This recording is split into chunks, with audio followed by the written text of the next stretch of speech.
নমস্কার, আমি অয়ন। আজ তাহেরপুরে টেলিফোনিক বার্তায় প্রধানমন্ত্রী নরেন্দ্র মোদী ২৬-এর টার্গেটে এ রাজ্যে পরিবর্তনের ডাক দিলেন এবং উদাহরণ দিলেন বঙ্গবাসীকে ত্রিপুরা এবং বিহারের।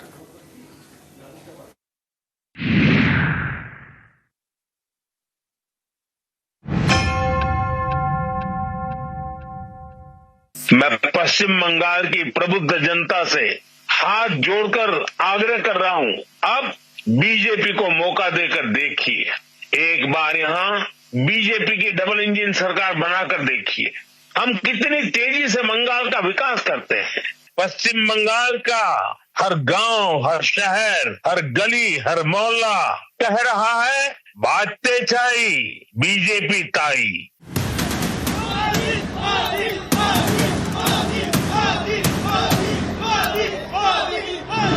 বছর কাটলেই পশ্চিমবঙ্গে বিধানসভা নির্বাচন, তার আগে বঙ্গ সফরে এসে ভোটের দামামা বাজিয়ে দিলেন প্রধানমন্ত্রী নরেন্দ্র মোদী।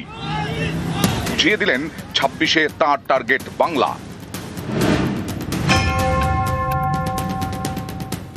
मोदी आपके लिए बहुत कुछ करना चाहता है। पश्चिम बंगाल के विकास के लिए मोदी पूरी ताकत से अपने आप को समर्पित करके काम करना चाहता है। पश्चिम बंगाल के विकास के लिए न पैसे की कमी है, न इरादों की और न ही योजनाओं की। বাংলায় ক্ষমতার পরিবর্তন কেন দরকার তা বোঝাতে প্রতিবেশী দুই রাজ্যের উদাহরণ দিলেন নরেন্দ্র মোদী। বিহার এবং ত্রিপুরা, সদ্য বিহার বিধানসভা ভোটে বিপুল জয় পেয়েছে এনডিএ। বিহারে তাদের সর্বকালীন সেরা ফল করেছে বিজেপি। বাংলার ভোটের ময়দানে বিহারের সাফল্যকে উদাহরণ হিসেবে তুলে ধরলেন মোদী। बिहार ने विकास के लिए फिर से एनडीए सरकार को प्रचंड जनादेश दिया है। बिहार में भाजपा एनडीए की प्रचंड विजय के बाद मैंने कहा था, गंगा जी बिहार से बहते हुए ही बंगाल तक पहुंचती है। तो बिहार ने बंगाल में भाजपा की विजय का रास्ता भी बना दिया है। अब पश्चिम बंगाल में जो महाजंगल राज चल रहा है, उससे हमें मुक्ति पानी है। हमारे बगल में त्रिपुरा देखिए, कम्युनिस्टों ने 30 साल तक त्रिपुरा को बर्बाद कर दिया था। त्रिपुरा की जनता ने हमें मौका दिया, हमने त्रिपुरा की जनता के सपनों के अनुरूप त्रिपुरा को आगे बढ़ाने का प्रयास किया। बंगाल में भी आशा थी कि लेफ्ट वालों के जाने के बाद कुछ अच्छा होगा, लेकिन दुर्भाग्य से टीएमसी ने लेफ्ट वालों की जितनी बुराइयां थी, उन सारी बुराइयों को और उन सारे लोगों को भी अपने संभाल लिया।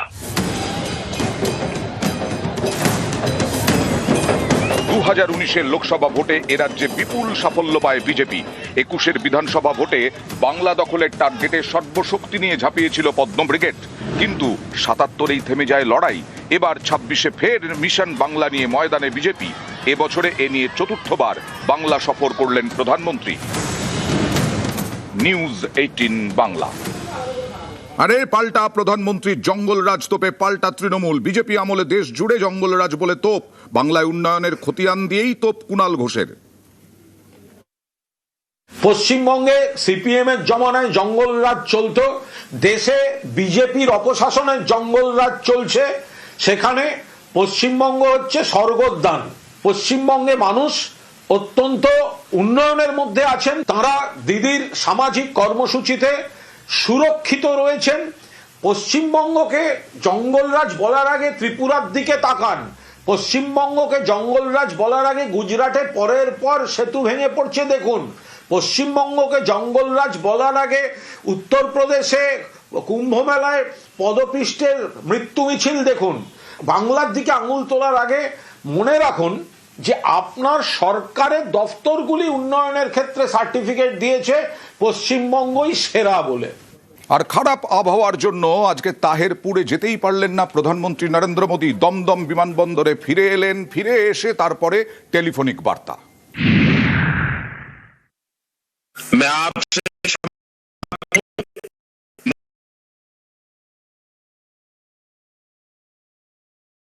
নদিয়া তাহেরপুরে পৌঁছেও নামতে পারল না প্রধানমন্ত্রীর হেলিকপ্টার, কারণ ঘন কুয়াশা। খারাপ আবহাওয়ার জেরে কলকাতায় ফিরতে হলো নরেন্দ্র মোদীকে। বিমানবন্দরের লাউঞ্জ থেকে ফোনে ভাষণ দেন। নদিয়া রানাঘাট, এখানকার তাহেরপুরের নেতাজি পার্কের মাঠে শনিবার জনসভা করার কথা ছিল নরেন্দ্র মোদীর। কথা ছিল ৩,২০০ কোটি টাকার সরকারি প্রকল্পের উদ্বোধন করবেন। সেই মতো সকাল 10টা 23 নাগাদ কলকাতা বিমানবন্দরে নামেন নরেন্দ্র মোদী। 11টা 15 হেলিকপ্টারে নদিয়ার উদ্দেশ্যে রওনা হন। 11টা 37 ঢোকেন তাহেরপুরের আকাশে। কিন্তু এতটাই কুয়াশা ছিল যে হেলিপ্যাডে নামতেই পারেনি প্রধানমন্ত্রীর কপ্টার। তাহেরপুরের আকাশে এক চক্কর খেয়ে ফিরে আসে কলকাতায়। 12টা 5 কলকাতা বিমানবন্দরে ফেরেন প্রধানমন্ত্রী। বিমানবন্দরের লাউঞ্জ থেকে ফোনে ভাষণ দেন। मैं आपसे क्षमा प्रार्थी हूं कि मौसम खराब होने की वजह से मैं वहां आपके बीच उपस्थित नहीं हो सका। मैं जल्द ही आपके बीच आऊंगा, बार बार आऊंगा, आपके उमंग उत्साह को नमन करूंगा।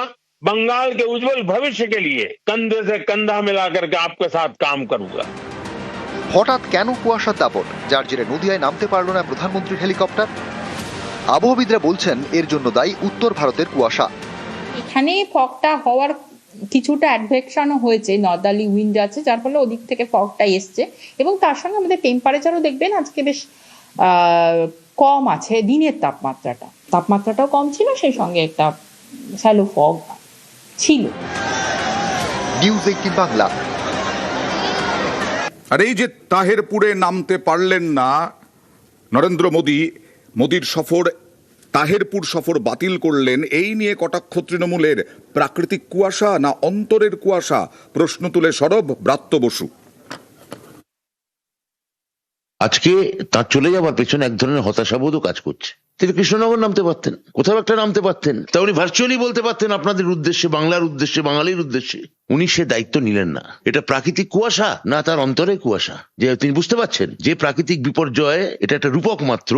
এটা বিজেপির জন্য 26 ইলেকশনে তার কি ফলাফল হতে যাচ্ছে এটা আগামনী আন্দাজ করতে পারছেন। বিহার হলে কি ফিরে যেতেন?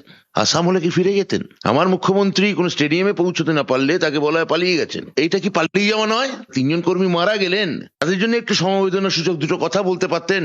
এবং বাঙালি বলে কি তাদের জন্য একটু চোখের জলে ফেলা যায় না? গুজরাটে অত বড় প্লেন অ্যাক্সিডেন্ট হওয়ার পর হাসপাতালে চলে গেছেন। বাংলা বা বাঙালির প্রতি সবসময় একটা নমর্থক বক্র দৃষ্টিভঙ্গি। টেলিফোনিক বার্তায় অনুপ্রবেশ নিয়ে সুর চড়ালেন প্রধানমন্ত্রী নরেন্দ্র মোদী। তৃণমূলকে তোপ দাগলেন, সুর চড়ালেন। আর এদিকে হরিচাঁদ গুরুচাঁদের নামে এবং বড়মার নামে প্রশংসা।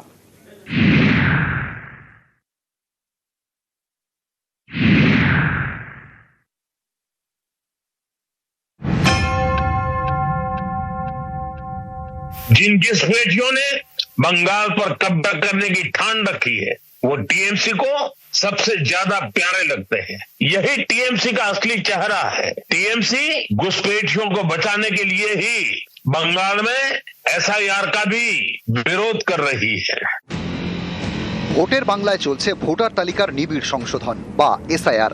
ইতিমধ্যেই খসড়া তালিকা প্রকাশ হয়েছে। বাদ গিয়েছে 58 লক্ষ নাম। এসআইআর নিয়ে এখন বঙ্গ রাজনীতি গরম। এই পরিস্থিতিতে বাংলা সফরে এলেন প্রধানমন্ত্রী নরেন্দ্র মোদী। তুললেন এসআইআর প্রসঙ্গ, শান দিলেন অনুপ্রবেশকারী ইস্যুতে। आपको टीएमसी की साजिशों से भी, उनके कारनामों से भी सावधान रहना होगा। टीएमसी घुसपैठियों को बचाने के लिए पूरा जोर लगा रही है। एक बार यहाँ बीजेपी की डबल इंजन सरकार बनाकर देखिए। कुछ जगह पर कुछ लोगों ने बोर्ड लगाया है गो बैक मोदी। अच्छा होता बंगाल की हर गली में, हर खंबे पर ये लिखा जाता कि गो बैक घुसपैठिए। लेकिन दुर्भाग्य देखिए, गो बैक मोदी के लिए बंगाल की जनता के विरोधी नारे लगा रहे हैं, लेकिन गो बैक घुसपैठियों के लिए वे चुप हो जाते हैं। जिन घुसपैठियों ने बंगाल पर कब्जा करने की ठान रखी है वो टीएमसी को सबसे ज्यादा प्यारे लगते हैं। यही टीएमसी का असली चेहरा है। टीएमसी घुसपैठियों को बचाने के लिए ही बंगाल में एसआईआर का भी विरोध कर रही है। এদিন মোদির সভা হওয়ার কথা ছিল নদিয়ার তাহেরপুরে। রানাঘাটের এই এলাকায় বড় সংখ্যায় মতুয়াদের বাস। এ রাজ্যে বিজেপির জনপ্রিয়তার অন্যতম ভিত্তি মতুয়ারা। এসআইআর ঘিরে আশঙ্কা তৈরি হয়েছে এই মতুয়াদের মধ্যে। তাদের কতজনের নাম শেষ পর্যন্ত ভোটার লিস্টে থাকবে তা নিয়ে উদ্বেগে রয়েছেন মতুয়ারা। এই পরিস্থিতিতেই বাংলায় প্রধানমন্ত্রী টেলিফোনে দেওয়া ভাষণে নাম নিলেন হরিচাঁদ গুরুচাঁদ ঠাকুরের। श्री हरिचांद ठाकुर ने हमें कर्म का मर्म दिखाया। श्री गुरुचांद ठाकुर ने कलम थमाई और बोरोमा ने अपना मातृत्व बरसाया। इन सभी महान संतानों को भी मैं नमन करता हूं। नदिया के गांव गांव में, गंगा के तट तट पर जब हरिनाम संकीर्तन की गूंज उठती थी तो वह केवल भक्ति नहीं होती, वह सामाजिक एकता का आह्वान होती थी। हरिनाम दिए जोगोद माताले अमार एकला निताई, यह भावना आज भी यहाँ की मिट्टी में, यहाँ के हवा पानी में और यहाँ के जनमन में जीवित है। पश्चिम बंगाल की यह धरती वंदे मातरम के अमर गान की भूमि है। इस धरती ने बंकिम बाबू जैसा महान ऋषि देश को दिया। ऋषि बंकिम बाबू ने गुलाम भारत में वंदे मातरम के जरिए नई चेतना पैदा की। वंदे मातरम 19वीं सदी में गुलामी से मुक्ति का मंत्र बना। 21वीं सदी में वंदे मातरम को हमें राष्ट्र निर्माण का मंत्र बनाना है। নিউজ 18 বাংলা। একদম শুরুতে অনুপ্রবেশ নিয়ে তোপ দাগলেন প্রধানমন্ত্রী নরেন্দ্র মোদী, আর সেখানেই তৃণমূল তোপ দাগলো মোদীকে। অনুপ্রবেশ রোখার দায়িত্ব কেন্দ্রের। রাজ্য পুলিশের কাজ অনুপ্রবেশ ঠেকানো নয়। অনুপ্রবেশ ইস্যুতে কেন্দ্রকে নিশানা। নরেন্দ্র মোদীজি মুখ থেকে যতবার ঘুষপেটিয়া বলে বেরোবে, অনুপ্রবেশ বেরোবে, যান না এখানে আপনি বক্তৃতা না দিয়ে অমিত শাহের সঙ্গে কথা বলুন। অনুপ্রবেশ তো আটকাবার দায়িত্ব কেন্দ্রীয় স্বরাষ্ট্রমন্ত্রীর, বিএসএফ দিয়ে দেশের সীমান্তে। ওটা তো পশ্চিমবঙ্গের পুলিশ দেখে না। আর দুই, আপনাদের এসআইআর এত বড় লিস্ট বেরিয়ে গেল, খসড়া ভোটার তালিকা বেরোলো, কে কোন কারণে বাদ বেরিয়ে গেল, কোথাও তো লেখা নেই সেখানে রোহিঙ্গা আছে, কোথাও তো লেখা নেই অবৈধ অনুপ্রবেশকারী এই কারণে বাদ গিয়েছে। তো সুতরাং যে কথাগুলো আপনি বলছেন এটা হচ্ছে সেম সাইড গোল। ত্রিপুরায় কি করে রোহিঙ্গা ধরা পড়ে, কি করে বাংলাদেশি ধরা পড়ে?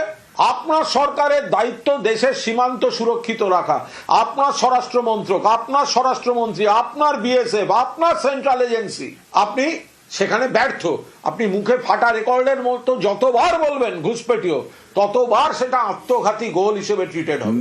নাগরিকত্ব না পেলে ভোটাধিকার পাবেন না, সুপ্রিম কোর্ট জানিয়ে দিয়েছে। আর এখানেই আমরা দেখিয়েছি অনেকটাই আতঙ্কে মতুয়ারা। মমতা বালা ঠাকুর দাবি করছেন যে আজকে তো কিছুই বললেন না, কোনো বার্তাই দিলেন না প্রধানমন্ত্রী নরেন্দ্র মোদী। এসআইআর এ সবচেয়ে বিপদে মতুয়ারা, মতুয়াদের আতঙ্ক কাটাতে কোনো বার্তা নেই মোদীর। সরব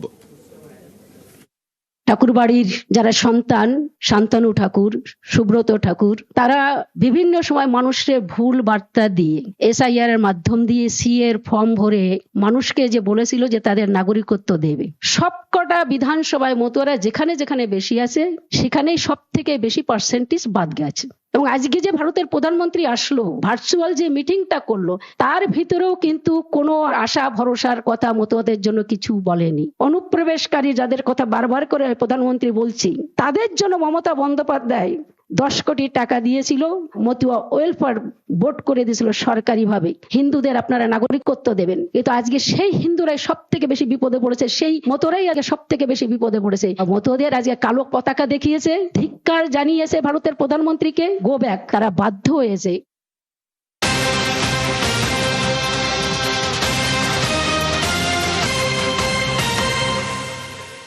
আর মাত্র 9 মিনিট, তারপরেই সন্ধ্যে 7:30টায় বসছে বিচারপতি কৃষ্ণ রাওয়ের একদম সিঙ্গল বেঞ্চ। কেন?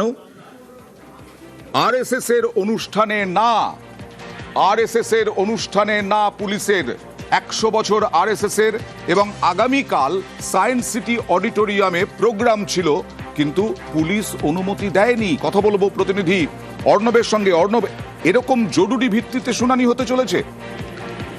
দেখো, এমনটা আরএসএস এর তরফে বলা হচ্ছে। তাদের আইনজীবীরা যেটা জানাচ্ছেন যে এর আগেও একাধিক অনুষ্ঠান সায়েন্স সিটি অডিটোরিয়ামে হয়েছে, কিন্তু এবার কলকাতা পুলিশ কোনো এনওসি না দেওয়ার কারণে সায়েন্স সিটি অডিটোরিয়াম কর্তৃপক্ষ জানাচ্ছে কলকাতা পুলিশ যতক্ষণ না এনওসি দিচ্ছে, অর্থাৎ অনুমতি দিচ্ছে, তারা তাদের অডিটোরিয়ামে কোনো অনুষ্ঠান করতে দিতে পারে না। এই অবস্থায় আজ দুপুর পর্যন্ত টানাটানি হয় কলকাতা পুলিশের সঙ্গে আরএসএস এর, এবং শেষমেশ অনুমতি না মেলার কারণে বিকেল 5টে নাগাদ কলকাতা হাইকোর্টের রেজিস্ট্রার জেনারেলের কাছে, চিফ জাস্টিসের কাছে বার্তা পাঠানো হয় যে তারা জরুরি ভিত্তিতে কলকাতা পুলিশের সিদ্ধান্তকে চ্যালেঞ্জ করছেন, কারণ রাত পেরোলেই তাদের এই অনুষ্ঠান, এবং এই অনুষ্ঠান একেবারেই ক্লোজ ডোর হবে, সায়েন্স সিটি অডিটোরিয়ামে হবে। যে আইনের কথা বলা হচ্ছে সেই আইনে পুরো মানতে গেলে তাদের যে পূর্ব নির্ধারিত কর্মসূচি তা কার্যত ভেস্তে যেতে পারে। এই অবস্থায় বিকেল 5টা নাগাদ কলকাতা হাইকোর্টের সচিবালয় প্রধান বিচারপতি জানিয়ে দেয় বিকেল 5টা নাগাদ যে আজই শনিবার যেহেতু কলকাতা হাইকোর্টের ছুটির দিন, বিশেষ বেঞ্চ বসাতে হবে, তার জন্য আরো কিছুটা সময় প্রয়োজন। সেই প্রায় আড়াই ঘন্টা পর সন্ধ্যা 7:30 নাগাদ বিচারপতি কৃষ্ণা রাও তিনি এই মামলা শুনবেন, আরএসএস এর আবেদনের শুনানি করবেন, এবং তারপরই ফয়সালা হবে রবিবার। রবিবার এই ক্ষেত্রে আরএসএস এর এই অনুষ্ঠান আদৌ হবে কি হবে না। বেশ,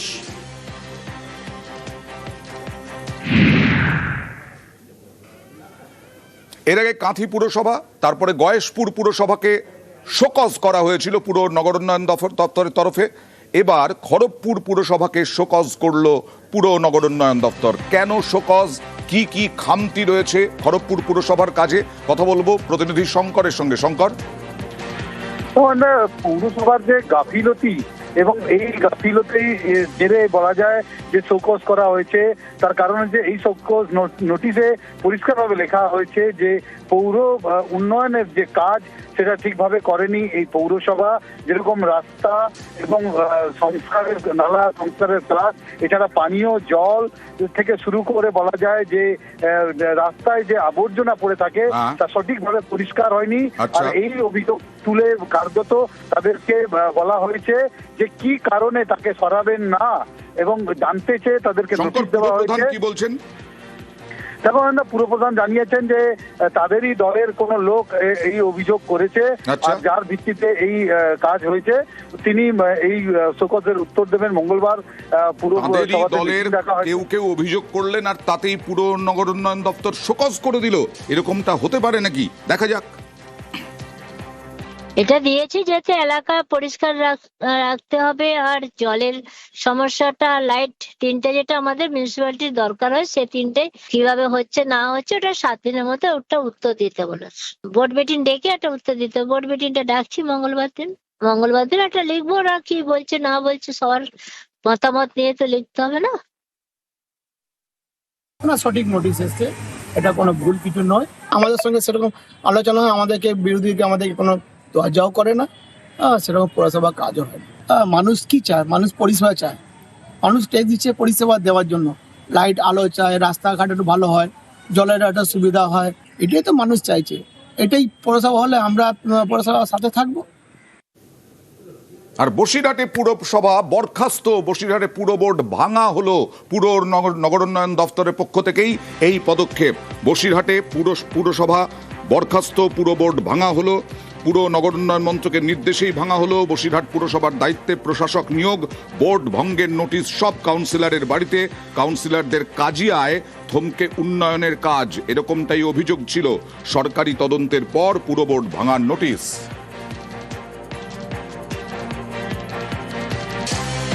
দেখুন, একটা আরবান ডিপার্টমেন্ট থেকে একটা রিপোর্ট এসছে আমাদের কাছে। এই ডিপার্টমেন্টগতভাবে একটা চিঠি এসছে এবং এসডিও ম্যাডামকে চার্জ নিতে বলেছে। যথারীতি এসডিও ম্যাডাম চার্জ নিয়েছে বসিরহাট পৌরসভার। মানে এসডিও ম্যাডাম এরকম পৌরসভা চালাবে? আপাতত এসডিও ম্যাডাম চালাবে, যতক্ষণ না আবার কোনো দপ্তরের রিপোর্ট না আসছে ততক্ষণ এসডিও ম্যাডাম এই বোর্ডটা বোর্ড ভেঙে দিল। বোর্ডটা ভেঙে দিল। তৃণমূল পরিচালিত বসিরহাট পৌরসভায় সীমাহীন দুর্নীতি, অপদার্থতা এবং বসিরহাটের যে সাধারণ মানুষের যে চাহিদা, যে পরিষেবাগুলো তারা পেতে চেয়েছে সেগুলো প্রদান করতে ব্যর্থ হওয়ার কারণে যে চারিদিক দিয়ে অভিযোগ গেছে, আর সেই অভিযোগের ভিত্তিতে বোর্ড ভেঙে দেওয়া হয়েছে।